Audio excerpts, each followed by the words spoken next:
Alors, vous avez déjà largement communiqué sur le sujet. Nous sommes entièrement favorables aux aides apportées ainsi qu'au plan d'urgence voté depuis le début de la mandature. En ces temps difficiles pour l'agriculture française, les plans de communication s'accumulent sur les aides octroyées aux agriculteurs. Le gouvernement a lui-même présenté 5 vecteurs pour aider la filière céréalière. Dans toutes ces strates, comment les exploitants vont-ils pouvoir cumuler avec les aides de mesures agro-environnementales et climatiques de la PAC, dont les mesures sont mobilisées pour répondre aux enjeux environnementaux tels que la préservation de la qualité de l'eau, de la biodiversité des sols ou de la lutte contre le changement climatique? En effet, le cahier des charges prévoit de l'appliquer aux grandes cultures dans le plan 2015-2020 de la réforme de la PAC.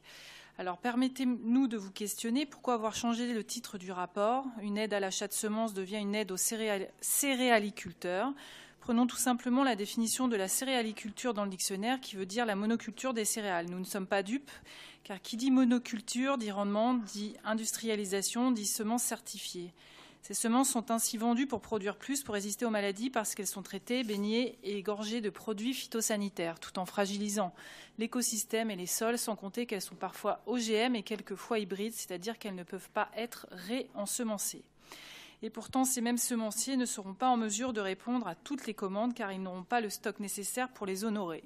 Le MODEF demande une dérogation à la loi sur les semences pour utiliser les semences fermières, car il y a dans de nombreuses régions de France de très bonnes graines de semences de ferme qui ont été récoltées lors de la moisson de printemps.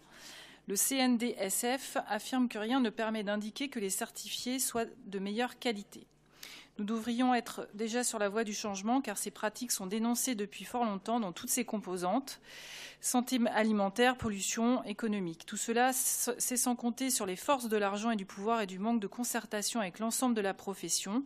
Du déni, après tout, attendons le mur. Nous avions cru qu'il s'agissait de solidarité, mais dans le cas présent, nous cultivons la vigilance sur ce vaste chantier et nous attendrons le bilan, car le doute persiste sur cette aide qui ne sera pas en faveur de l'agriculture, mais plutôt de la chimie. Je vous remercie.